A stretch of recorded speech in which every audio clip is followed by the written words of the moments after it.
There's something different about people who never complain. Maybe it's how they can sit through a 3-hour flight delay without once mentioning their discomfort. Maybe it's that peculiar way they handle genuine hardship with the same level of emotional energy other people reserve for a slow Wi-Fi connection. Or maybe it's how they can witness someone having a complete meltdown over a minor inconvenience and just quietly fix the problem while everyone else is still processing their feelings about it. Because these people didn't just learn to keep quiet. They developed a completely different psychological operating system for processing difficulty, one that bypasses the complaint reflex most people experience as automatic. And researchers studying emotional regulation and resilience are discovering that this isn't about suppression or stoicism in the way we typically understand those terms. It's something more sophisticated. And trust me, by the end of this video, you're going to see why people who never complain aren't just being polite or repressed. They've figured out something about the relationship between suffering and storytelling that most people spend their entire lives missing. Let's start with the moment that often shapes everything that comes after. Picture yourself at 7 years old, sitting at the kitchen table doing homework. Your mother is at the stove making dinner, and you notice something. Her hands are shaking slightly as she stirs the pot. You know she's been working double shifts all week because your father lost his job 3 months ago. You watched her come home last night at 11 in the evening, feet swollen, exhausted. But when you asked if she was okay, she smiled and said, "I'm fine, honey. Did you finish your math?" This morning, you heard her crying in the bathroom, just for a minute. Then she came out, put on her uniform, made your breakfast, and asked about your spelling test. Not one word about being tired. Not one complaint about the extra hours. Not one mention of her own pain. You're watching someone carry genuine weight without making it anyone else's burden. And something in your brain is taking notes. What psychologist Albert Bandura called observational learning. You're absorbing an entire framework for how to handle difficulty. These people carry the template of that parent who handled real hardship with quiet competence. So when faced with everyday friction, they instinctively ask themselves, is this actually hard? Or am I just uncomfortable? But it wasn't just what they witnessed. It was what happened when they tried complaining themselves. Now, let's talk about something that happened over and over until it became part of your psychological wiring. You're 9 years old, and your bike has a flat tire. You walk into the house ready to tell your father about this injustice. He looks up from the newspaper. You start explaining how the tire went flat, how it's not fair, how you were supposed to meet your friends at the park. You're building momentum, getting into the full narrative of your disappointment. He lets you finish. Then he says 4 words. Do you need help? Not sympathy. Not validation. Not an acknowledgement of how unfair this is. Just a simple question about whether you need assistance solving the problem. You say yes, and he walks you to the garage, shows you where the patch kit is, and watches while you fix it. The whole time, there's no discussion about your feelings regarding the flat tire. The tire is flat. We fix flat tires. That's the transaction. You learn something crucial. Complaining about a problem doesn't change the problem. The tire doesn't care about your feelings. Action changes circumstances. Talking about circumstances is just noise. Psychologists Martin Seligman and Stephen Meyer studied what they called learned helplessness versus learned agency. Children who were consistently shown that their actions mattered more than their complaints developed what researchers now call an internal locus of control. But here's the sophisticated part. It wasn't that emotions were dismissed. It's that emotions weren't treated as the main event. The problem was the main event. This created adults who automatically skip the complaint stage and move straight to what can I do about this? Not because they're suppressing feelings, but because they learned early that feelings don't fix flat tires. When something goes wrong, these people experience a strange thing. While everyone around them is still processing their emotional response to the problem, they're already 3 steps into solving it. They're not suppressing the frustration. They're just not giving it airtime. Watch them in a crisis. While others are venting, they're searching for solutions, making phone calls, trying different approaches. By the time most people finish complaining, they've already fixed it. But here's what's remarkable. This pattern was reinforced by something even more direct in their household. Imagine Sunday dinner, the whole family around the table, and someone starts complaining about something at work, at school, about a neighbor. Your grandmother, who survived the Depression and lost a son in Vietnam, sets down her fork. She doesn't say much usually, but when she does speak, everyone listens. Are you going to do something about it? Or are you just going to talk? The table goes quiet. Not hostile quiet, just expectant.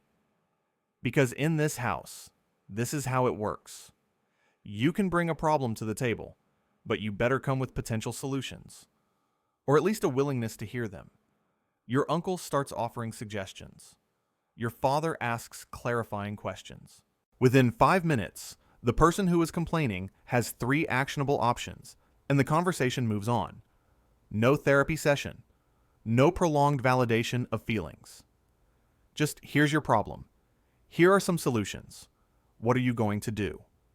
You absorb the structure. Problems are temporary. Solutions are the goal.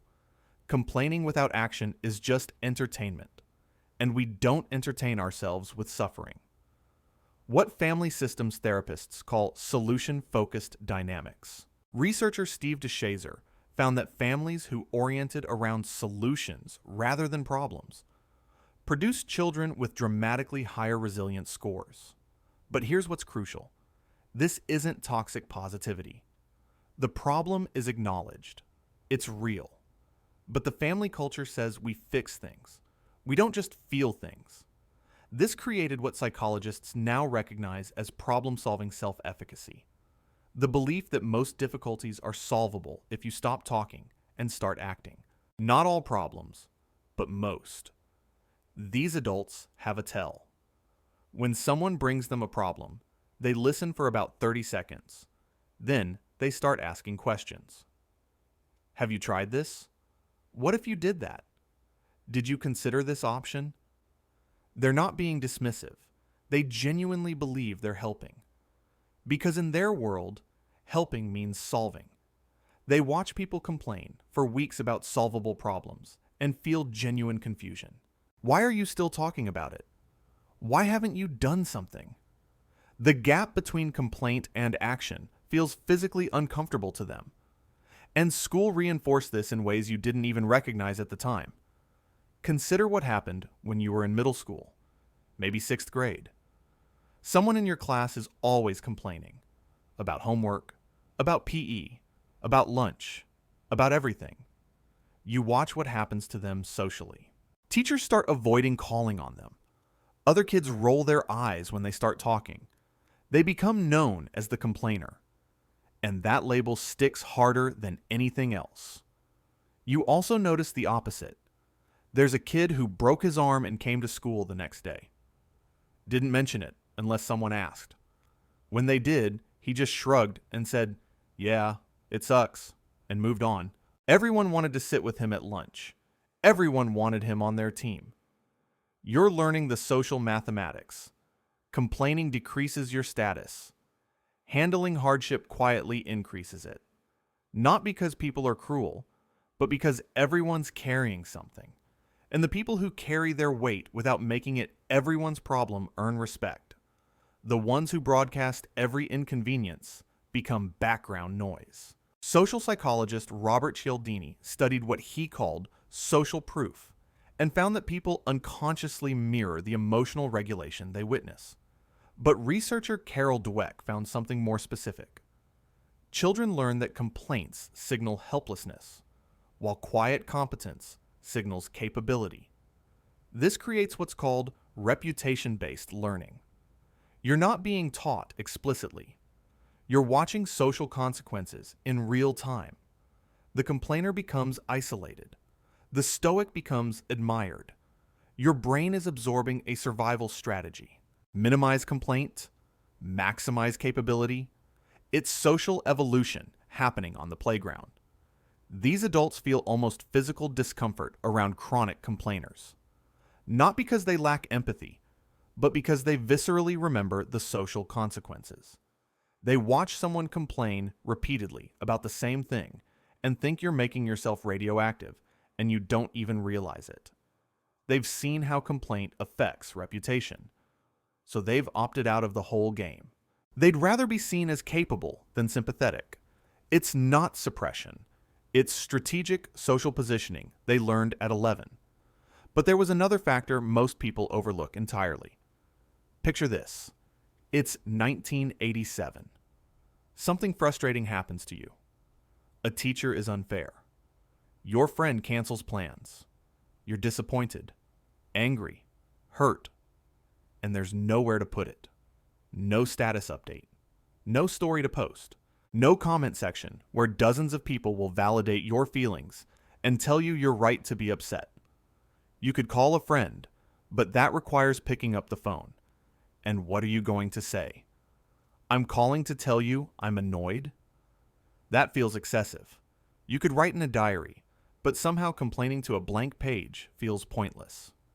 The complaint needs to go somewhere, but there is nowhere, so it just dissipates. The emotion peaks, crests, and within an hour, you've moved on. Not because you've processed it in some therapeutic way, just because there was no system in place to amplify and perpetuate it. The complaint died for lack of an audience, and you learned something without realizing it. Most grievances don't actually need to be shared, to be resolved. They just need to be felt and then released. Neuroscientist Matthew Lieberman discovered that verbalizing negative emotions actually reinforces the neural pathways associated with those emotions, what's called co-rumination. But people who grew up without social media platforms never developed the habit of externalizing every negative feeling. Psychologist Susan Nolan Huxema found that people who don't habitually share complaints actually recover from negative emotions 60% faster than those who do. Not because they're suppressing, but because they're not rehearsing. Every time you tell the story of your grievance, you relive it neurologically. No audience means no rehearsal. These people watch others post about every inconvenience and feel genuinely confused. Why are you telling the internet about your parking ticket? They're not judging. They literally don't understand the impulse. When something annoying happens to them, there's no instinct to broadcast it. The complaint has nowhere to go externally, so it processes internally and fades. They experience the same frustrations everyone else does. They just don't have the amplification system that turns a moment of irritation into a narrative that lasts for days. But let's be honest about where this pattern truly cemented itself. You have a neighbor, maybe an aunt, someone you see regularly who complains about everything. Constantly. Their health, their job, their family, the weather, everything. And you watch what it does to them over time. They're not just unhappy in moments. They've become unhappiness. Their identity is their grievances. Every conversation circles back to what's wrong. People start avoiding them. They notice and complain about that too. You're maybe 12, 13 years old, and you're watching the math. This person has a decent life, actually.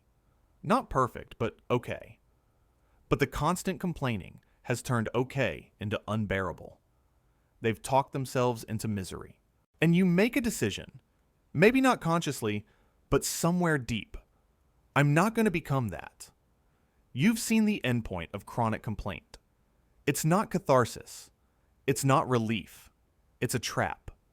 Each complaint makes the next one easier, until you've trained your brain to scan for problems, until you can't see anything else.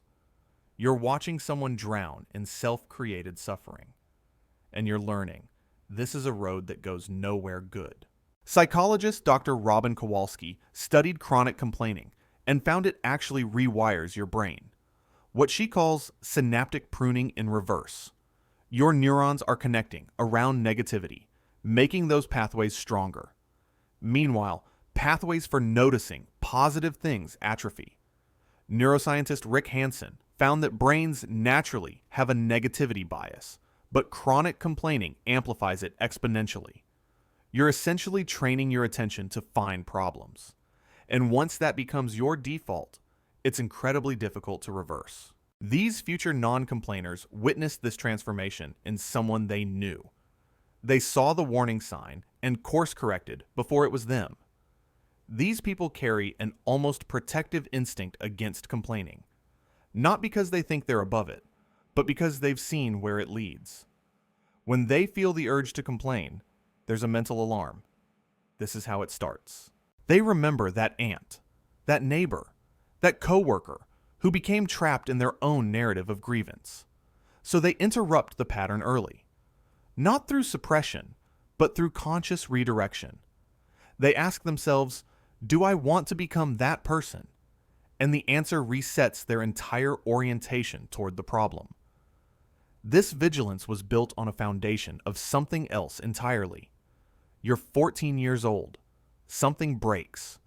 Your bike chain, your calculator, your bedroom door. Something you need. Your parents' response is consistent. Figure it out. Not mean. Just matter of fact. They believe you're capable. And more importantly, they believe that solving your own problems is essential to becoming a functional human. So you do figure it out. You take apart the bike chain and put it back together.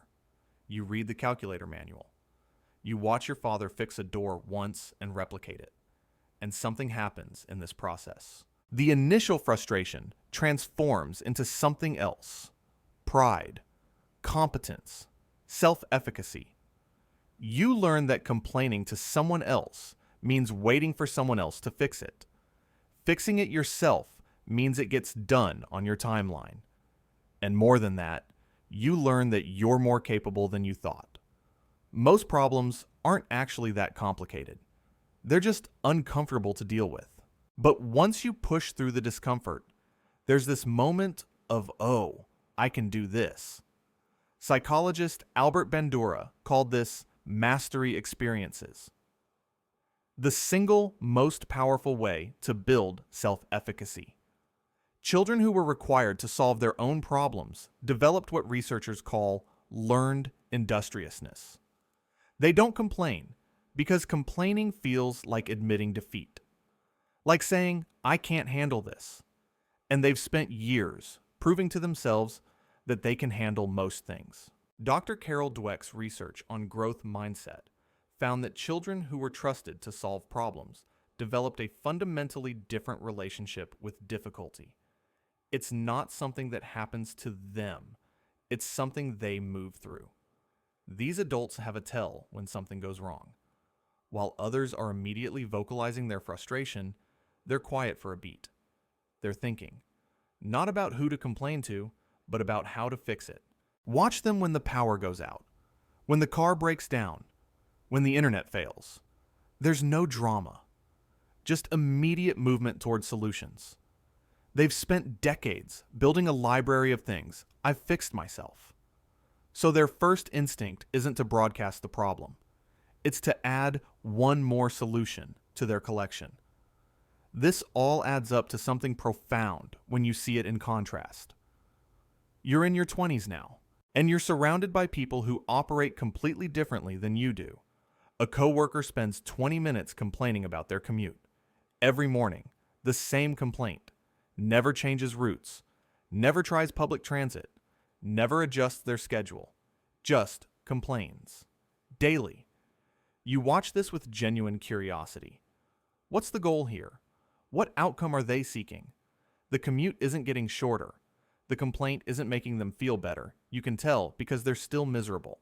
So what's the function? And you realize for them, the complaint is the response to difficulty. For you, it never was. You're seeing, in sharp relief, just how different your psychology is. While they're talking about the problem, you've already mentally solved it or accepted it as unsolvable and moved on. The contrast isn't just behavioral, it's philosophical. They believe difficulty should be acknowledged, processed, shared. You believe difficulty should be handled. Two completely different operating systems. Researcher Dr. Guy Winch found that people divide into two categories: those who use complaints as emotional regulation and those who use action. Neither is objectively better, but they produce radically different outcomes. The complaint as regulation group experiences temporary relief, but no lasting change. The action-oriented group experiences temporary discomfort, but lasting improvement. What's interesting is that both groups are trying to reduce suffering.